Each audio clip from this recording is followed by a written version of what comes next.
grew up in Detroit? Just the metropolitan area. It was Detroit where I was born. And then we moved to St. Clair Shores. And then I was from St. Clair Shores then to Roseville. And now I'm out in Clinton Township, or Shelby Township. But it's like the metropolitan area. Yeah. Did you have siblings? I had half brothers and sisters. Okay. My old man, my biological dad, just a evil, ruthless piece of shit. Very violent, very violent. And thank God my mom got us out of there when I was very young. So that was cool as hell. But I had Joe, Frank, Tony, and what the f*** is her name? Tracy. Well, no, I haven't seen them. She's your half-sister? Half-sister. Half-sister and brothers. That last time I saw them I was in, I think, 3rd grade, maybe 4th grade, last time I saw him. Yeah. Last time I saw my biological dad, I was in 5th grade. My birthday's on Devil's Night, October 30th. So I'm out there playing football in the street with my buddies, like I said, 4th or 5th grade. And all of a sudden I look, and they're like, hey, man, someone pulled up in front of your house. And I'm like, that's my dad. Ooh. And he was the dad that I'm going to be there this weekend. And then my family would cover for him and all this shit. And he goes, yeah, I heard it was someone's birthday. And he was like 2 weeks late. He goes, close your eyes, hold out your hand. Like that. He dumped in a bunch of change. He goes, happy birthday. And I never saw him again. Oh, my God. And I get a call from my ma saying Grandma died. And I was like, I'm thinking, because my mom found a great guy in my stepdad, which I had him legally adopt me. Yeah. This guy is amazing. He passed away from ALS. But I'm like, Grandma's been dead a while. She goes, no, your biological dad's. And the first thing I thought of, where's the funeral home? Because I knew he was going to be there. And this is my crazy drinking days. I was with the police. I'm like, well, go there and kill him. And I was happened to be with a couple of guys. And he didn't even show up for that, but 2 of my brothers did, and my sister. And they go, yeah, their brother Frankie's in jail for murder. He shoved a curtain rod through some guy's chest.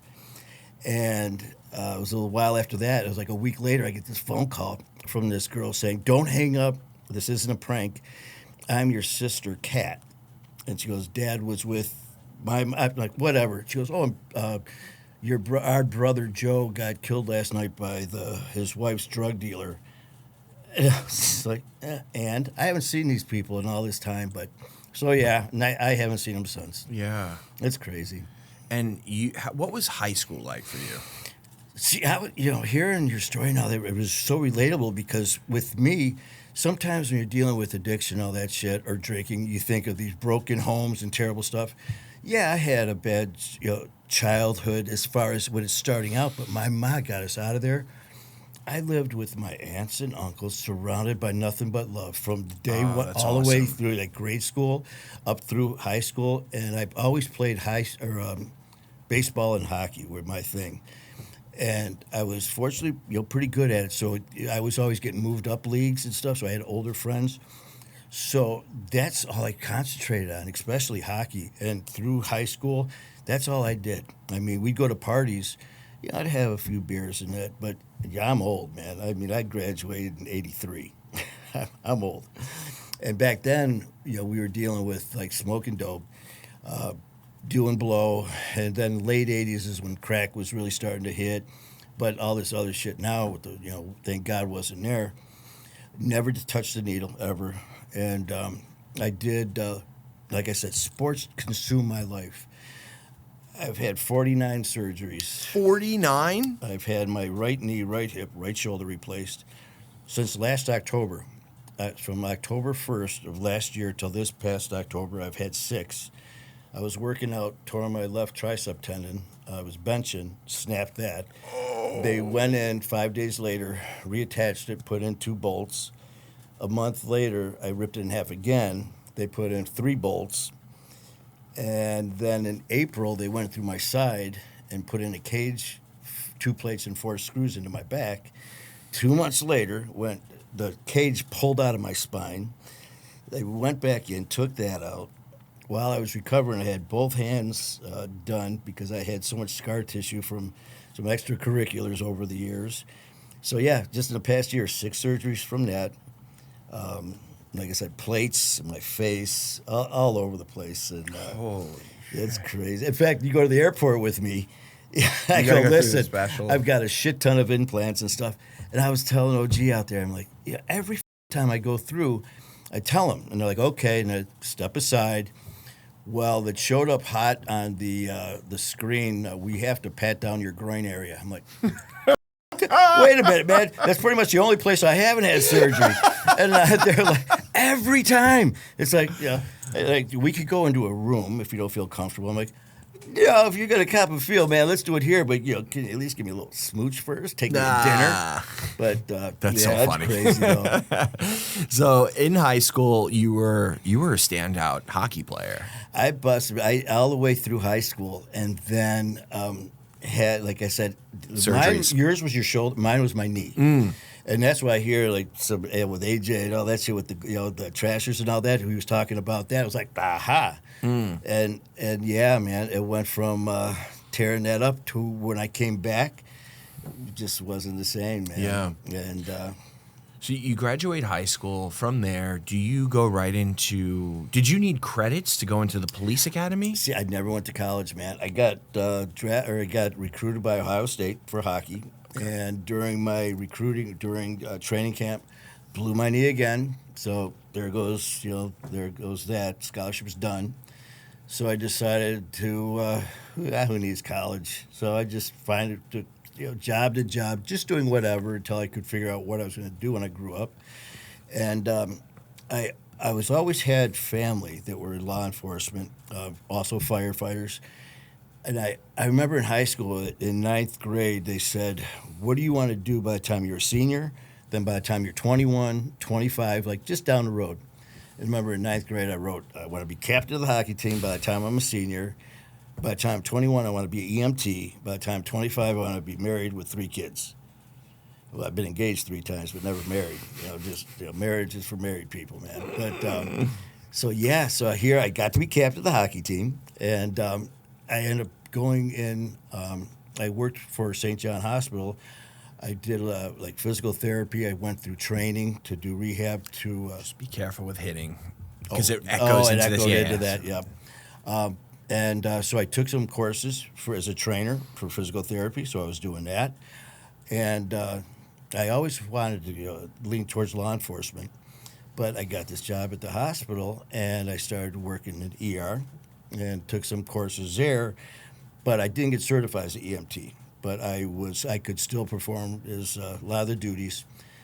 And I applied for Detroit, and this is back in 93. And it was like a year went by, and all of a sudden I get a phone call, and they're like, your name finally came up. You're on the next you're in the next class, and there I go.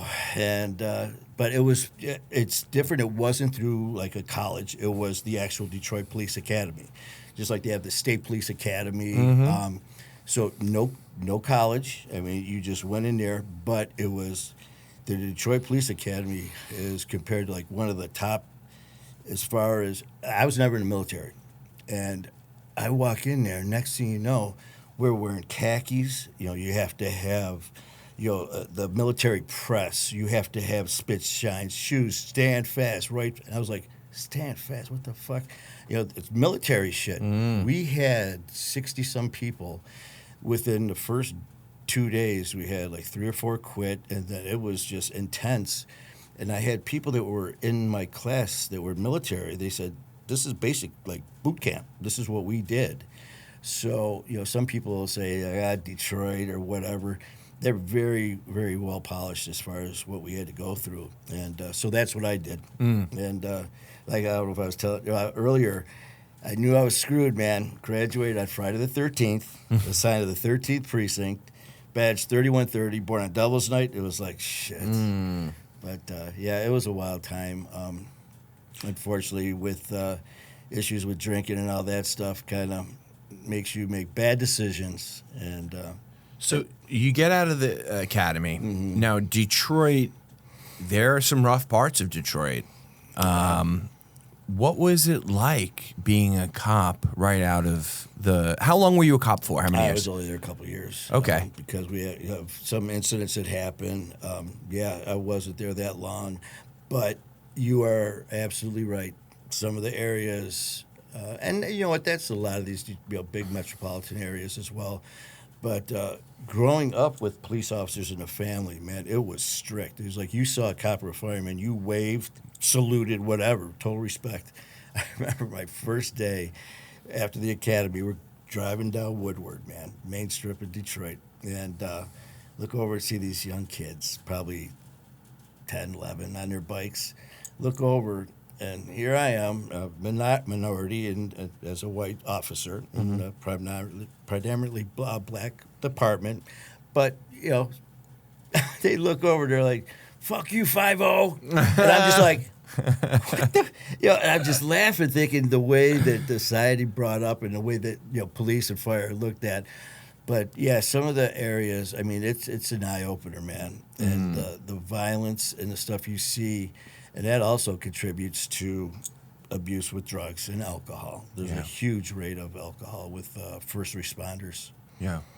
What were some of the craziest things you saw on duty? Man, there's some just. My uncle, who passed away, he was part of a division called the Big Four back in the day, way back in the 70s, which was a plane, just a regular car with one. The driver was a uniformed officer. The other three were plainclothes, and they were big dudes. And when you got stopped by them, they basically just fuck you up. And you would go to jail, and they just like set you straight. Listen, we find you again, you do this again, you're going to get worse. And that was my uncle, what he was part of. And he'd always say to me, the minute you think you've seen it all, wait till your radio goes off again. And we did have a call. It was just as came out as a disturbance. We come around the corner, and here it is, maybe 2 in the afternoon, beautiful Saturday, sunny as can be. We're going down the street, and we could hear screaming and yelling. We look as we're coming up to the scene. You see a bunch of kids and people like pointing and yelling, and I can see the crowd thinning, and I can see something like squirting in the air and more screaming, and I hear like this noise, like this winding. So we finally get up there. The winding was a saw. The bandsaw, he pulled the guard back.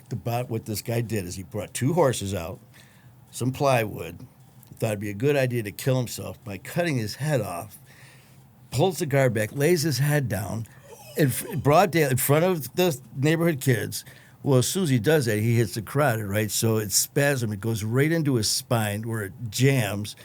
He's laying there on the board, blood shooting up in the air because it was insane. And we're just sitting there. It's like, I mean, just What one the of fuck? Oh, Did he live?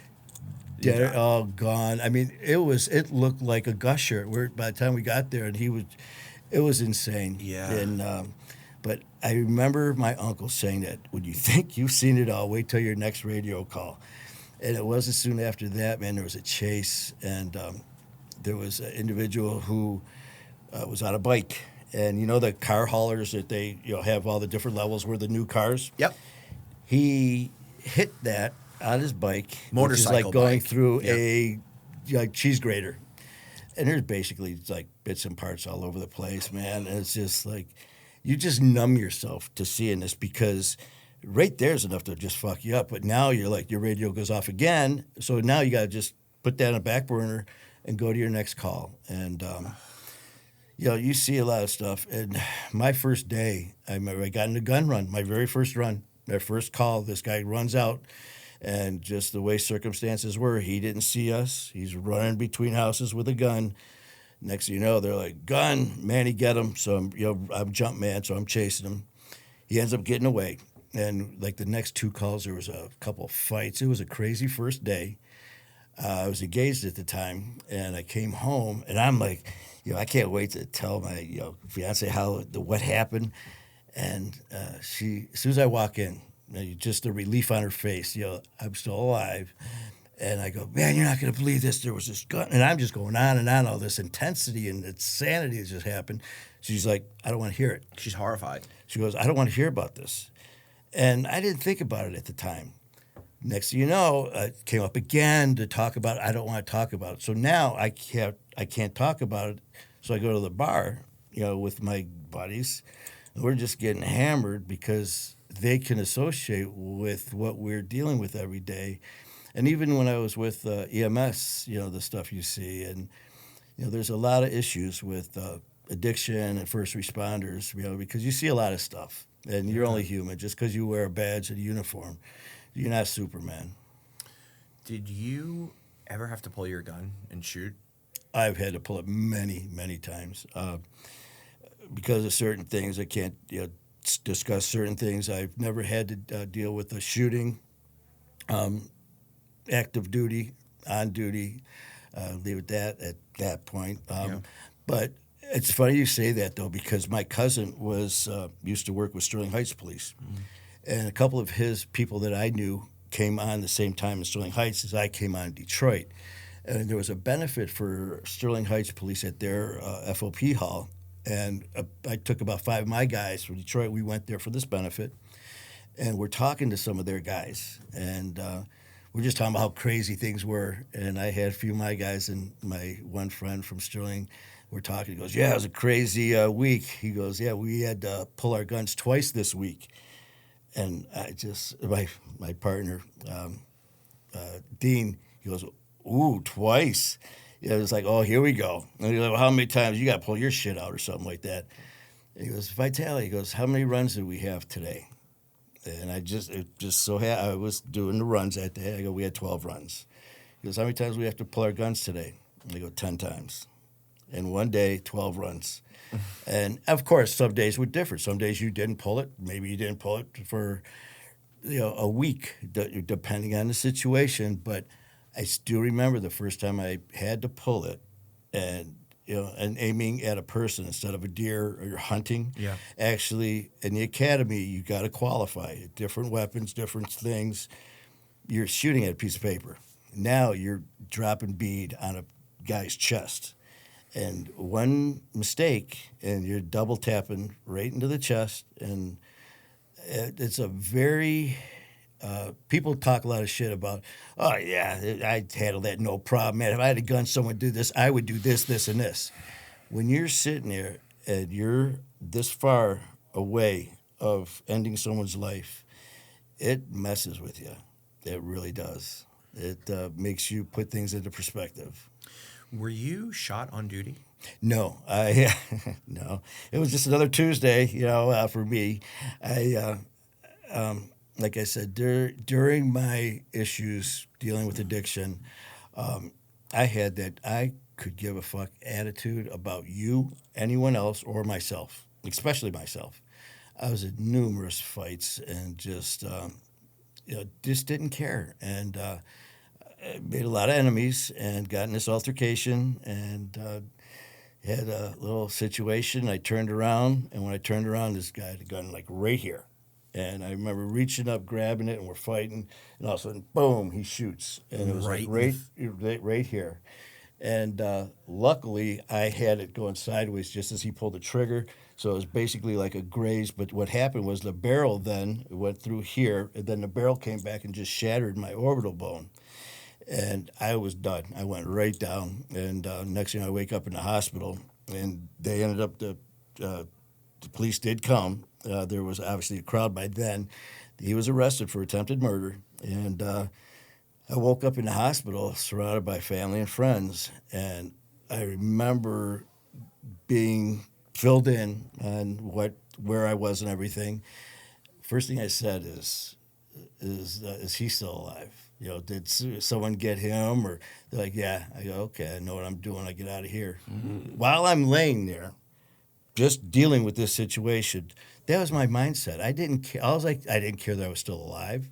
That am I going to? Because I've got a picture, man. I'll show you afterwards. I see the scar. Oh, I got the plates here. Yeah. But then there's this one here where I got stabbed with a razor knife. Yeah, there's a line going. That down. Was a year later. In like a bar fight? Yeah, kinda. It was another situation. It wasn't this with the police at all. This was neither one of them. Yep. Another situation where there's an altercation. The guy got me with a razor knife, right down the side here. I see. It's a clean cut Oh right down the man, side I of your face. bled like a son of a gun. And yeah, and again, in fact, with that, the people I was with, I couldn't go to the hospital because of questions, and the police would have been involved. I made it home, and I made it up the stairs, and I started to pass out. I called my cousin. Blood loss? Yeah. Plus all the alcohol, then a head wound. Yeah. I called my cousin as I was going out, and next thing I know, I wake up with them picking me up off the porch. They're like, we got to get you to the ER. And now I'm coming too. I'm like, no. And they're like, you're a stuck pig here. I looked down. From here down, all the way down, my pants was blood. Just where I was bleeding so bad. We get into the house, and I'm like, get gauze, get tape, get glue. And I was sitting there holding it together. It took almost 3 hours to get the bleeding to stop. And now at this time, I'm laughing and shit because I was so drunk. Shit. And they're like, we got to get you to the hospital. I'm like, no, I can't. No. So, I mean, literally, I'm holding it together while they're gluing this and taping it. And God bless them, my uncle and my cousin. Again, I put them through that in that situation while I'm laughing about it. And but yeah, that was insane. So these are results due to your lifestyle, your drinking. What year was this? The stabbing. 2012-ish. Not that long ago. No, I mean, it was 12 years ago. Somewhere right around there. Yeah. Yeah. And the shooting was first, and then the stabbing. And I remember being at the bar, all taped up, just joking about it. People are like, my biker name at the time was Gunner. They're like, Gunner, what's wrong with you? I'm like, fuck you. It's here still, just attitude and not caring. And it was insane. Yeah. It was insane. What year did you become a biker? 2003. I was there with them. I rode with them about 5 years. I'm not exactly sure on the dates, but it was like right around there. And I rode with them for about 5 years, and it was just insane. It was just insane. Did that contribute to the drinking and the lifestyle? Man, all I had to do was, whatever you want, make a call, taken care of. And so yeah, that definitely didn't help the situation. I mean, anything you want at any time, and. Again, I mean, it's up to people will say, well, it was the situation it was the element. That's their fault. I did it. No, I'm not going to blame anybody for it. Right. But the thing is, I wasn't always a big partier. I mean, I always drank beer, love my beer, right? But every now and then we do shots, and it just switched. Let's see. January 27th, it's coming up. This is going to be 5 years sobriety for me. Wow! Congrats, man. Thank you. And it came with a damn close call back in 5 years ago, 2020. Also that's when COVID decided to shut the world down. I was drinking 1/5 and a half, almost 2/5 a day, of anything, vodka, rum, anything. And one morning I woke up and looked in the mirror. My eyes were yellow. And I'm like, oh, shit. And it brings back some memories because my best friend, Jerry, who's like my brother, this is going backwards now. I got a call from a friend of ours, said, have you seen Jerry? And this is years ago. I said, no, I've been busy. I haven't seen him in about a month. He said, you better get over there. I went over to his house. His eyes were yellow. His gut was distended. His ankles were huge. He was in the stages of organ failure, and I'm like, Jerry, man, we got to. Just long story short, with this, what happened was, we finally got him to the hospital. He lasted a little over a week. Kidneys, liver, pancreas shut down, and he died. My best friend, my brother. They took the tube out, his vent, put him on a drip to keep him comfortable. We were all there, and I crawled into bed with him and held him when he died. And I remember saying to everybody, I go, what a terrible way to die. Fast forward, 2020, I look in the mirror, my eyes are yellow. I had a friend come over and said, Manny, your eyes are yellow. Yeah, I don't care. You're going to die. Yeah, whatever. The next morning, my normal routine, go to the liquor store. Go to buy the bottle, shaking hands and all that. The people at the party store knew me. And by this time, within 24, not even about 14 hours the next morning, I'm yellow from head to toe. And I walk in there, and they're like, you're yellow. And I remember just grabbing a bottle, going out to the parking lot, and just guzzling as fast as I could to try to make the pain go away. I was staying at my parents' house at the time. I was helping take care of my father, who unfortunately passed away. So I was still there with my ma. And somehow made it home that day, afternoon. Later that night, I remember yelling, making some noises. I remember something was wrong. They got me to the hospital by ambulance. They said that they couldn't do anything for me. At that hospital, they sent me to a trauma hospital in Detroit. I was there 27, 28 days, about 15 in ICU, coded a few times. And the whole time I was in organ failure. Pancreas, kidneys, liver, all shutting down. And they finally came in one day and woke me up. He said, this whole time you've been in organ failure. In the last 24 hours, everything is shut down. Pancreas, kidneys, liver are no longer functioning. And when that happens, there's nothing we can do for you. This guy had the bedside manner of this microphone, man. And he was just, and I was in my room by myself. There's nothing we could do for you. And he's like, we'll notify your family. And he gets up and walks out. I'm on Dilaudid drip, or Dilaudid IVAC, for my pancreatitis. It was so bad. So I remember falling asleep, and I wake up, and this young female associate comes in who was just a sweetheart. And as soon as I saw her, I'm like, fuck, this is real. And I go, did I just hear that? And she's like, yes. And she starts crying. And I said, please, there's got to be something you can do. She starts crying a little more, and she goes, Manny, there's nothing we can do. She goes, your organs are not functioning. They have stopped. And I said, how long do I have? And she loses it, and she goes, less than 6 weeks. Next thing I know, hospice comes in. They're like, I'm so-and-so from hospice. We're going to take over your care. You are never going to be alone. We are going to give you medication until your demise. And I'm just sitting there going, what? Yep. And so I had to call my mother and friends to come in and tell them goodbye. So I had to say goodbye to my family, said my goodbyes, and then they were taking blood to transfer the records to hospice. Well, next you know, they're coming back a few hours later taking more blood. And then they come back later on that night taking more blood. And they're like, well, you know what? It's going to take a few days to process, which was a lie. They kept, long story I keep saying that long story short shit, but they keep me 7 days. And I'm like, what's going on? And they came in to take blood.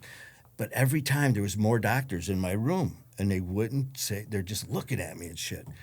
7th day, my room is full of doctors, all like iPads pointing, And all of a sudden I look at Dr. Death that said I was going to die, looks and starts smiling and starts laughing. And I go, you evil fucker, you're sending me home to die? And the associate, she starts crying, comes over.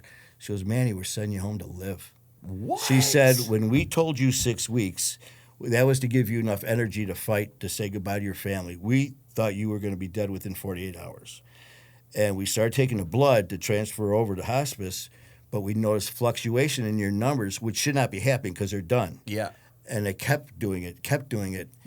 By the 7th day, all my numbers, pancreas, kidneys, and liver, were functioning in normal limits. They said, you should be dead. They said, this is not possible. So here I am. Lynn, who you brought with you? Yeah, my friend Lynn. She's a nurse. She's a nurse. I didn't know her at this time. So she told me, like, to validate your story, she was like, the odds of him living through this situation, what had happened, she said, we never see it we never see anyone live. Yeah. To speak to the miracle. And I've been born and raised Catholic, but I've never run around. I couldn't tell you I know there's a cover at the top and bottom and pages in the Bible, but I've always had strong faith, but never so much now, man. And I know that sounds very like kind of hypocritical and very after the fact, but it's honest. I mean, I wasn't that guy praying, if you save me, that wasn't me. I just didn't care. But yeah, the doctor said you should be dead right now, and it was one of those things where here I am. I am on no medication. Well, I'm on like high blood pressure medicine. Other than that, my organs are functioning fine. It's such a blessing, man. And so yeah, then just things started to progress and started getting back in shape again, and back to living life sober. Can you walk us through? You get out of the hospital, you make this miraculous recovery. Do you start going to meetings? What do you say? Hey, I need to stop my drinking. This is where I'm at. Where was your mind at? Walk us through like the next 90 days following. And a lot of people say, you came that come to Jesus moment, man. So you must have done this, this, and this. And the thing is, I did nothing for 3 years. But remember, 2020, I got out of the hospital the end of January, going into February, which was when COVID shut the world down. Mm-hmm. They said, when you get out of here, you need intensive rehab 24/7 forever, So I get out of there, I go to the place, the different rehab units through the hospital, and they're like, we're closed. COVID shut the world down. They said, if you have any issues with suicide thoughts, cravings, withdrawal, whatever, go to ER. I never once went to a meeting. I never had any type of counseling. I've never had a sponsor. I've never gone through any type of counseling or rehab at all. Everything was shut down. Because it's not that I didn't want to, it's just that the world was shut down because of COVID. I have never once had a craving. I've never once had withdrawal. It's like I never drank. I go to the bars, I go to the casino to this day. I still hang out with some of the guys that I ride with. They're, doing their thing. I drink my Arnold Palmers. But it's insane. It's insane that when I'm alive, two, the world was shut down, no rehab, and that I had no support. And when I say that, it's not that no one would help me. They were all there, but COVID shut the world down, so I couldn't get the help. The recovery support. And even at that point, you couldn't go anywhere. So, the strangest thing is I didn't feel like I needed it. Not at that I don't need help thing, but I was like I didn't have any feelings of wanting alcohol. It's like I never drank. It's like it was taken from me. And it sounds hocus pocus. It sounds kind of, whatever it is, but it's the honest to God truth. It's like I've never drank, and it's insane. People tell me, well, this helped me. What did you do? I'm like, and I hate saying nothing because one, they think it's a lie, and two, they think that I'm slamming whatever they're doing. And I promote everything. I don't care if it's social media, in person, if it's online, if it's whatever it is, please do it. And that's why I do what I do. And it's do multiple things, whatever helps. And it's just insane. It's amazing. I mean, listen, you experienced a pretty traumatic event, and you made the decision when you got out that you aren't going to drink again and put yourself in that position. You're definitely downplaying. You have your podcast now, and you help a lot of people through so you're not just sitting there doing nothing. You help people. No, you do. You help a lot of people. You tell your story. You're on a number of podcasts, and honestly, like building you just talked about the community we have here. You have, I'm sure, met a whole new community of people just from doing your podcast and, helping others. So it's like you are giving back. I go to a 12-step program. 12-step is to help the newcomer, help the next person, right?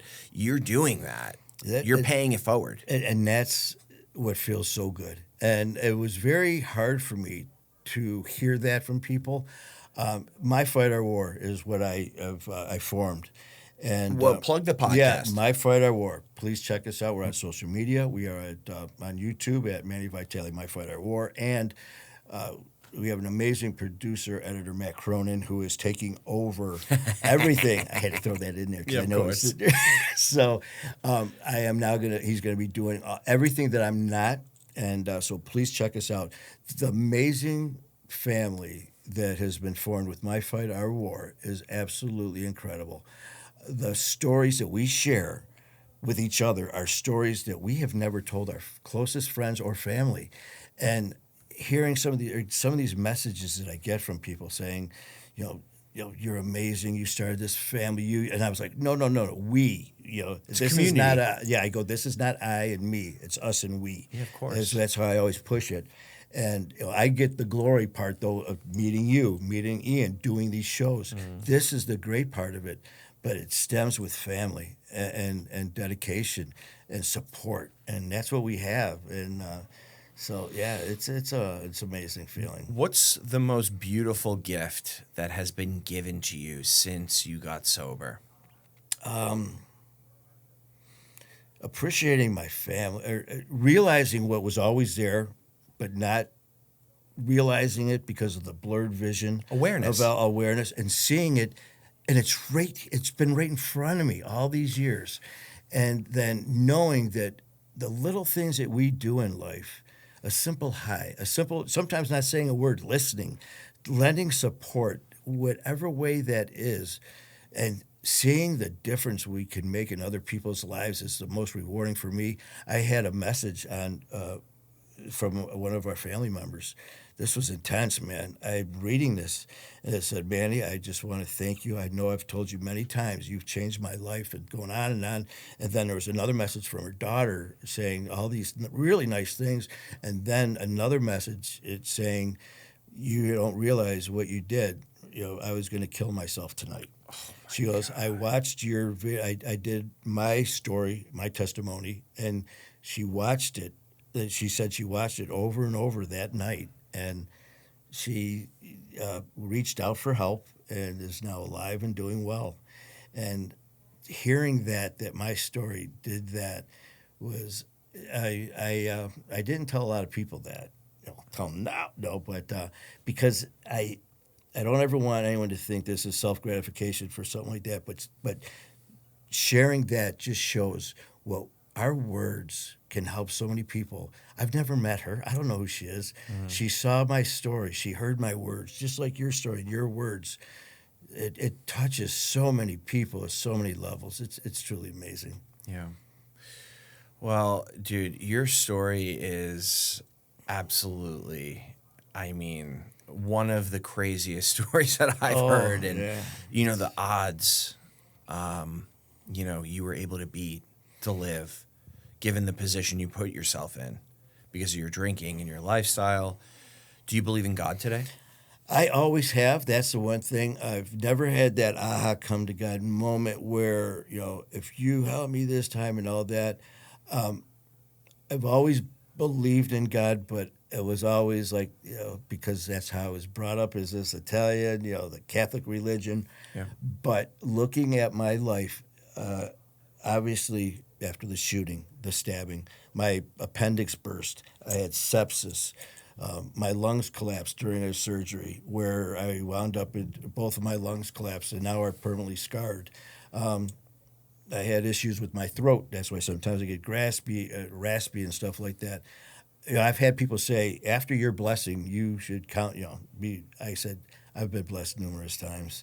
And it's to pay it back is the gift that just makes me feel so much better, and it's just the gift that keeps giving. Yeah.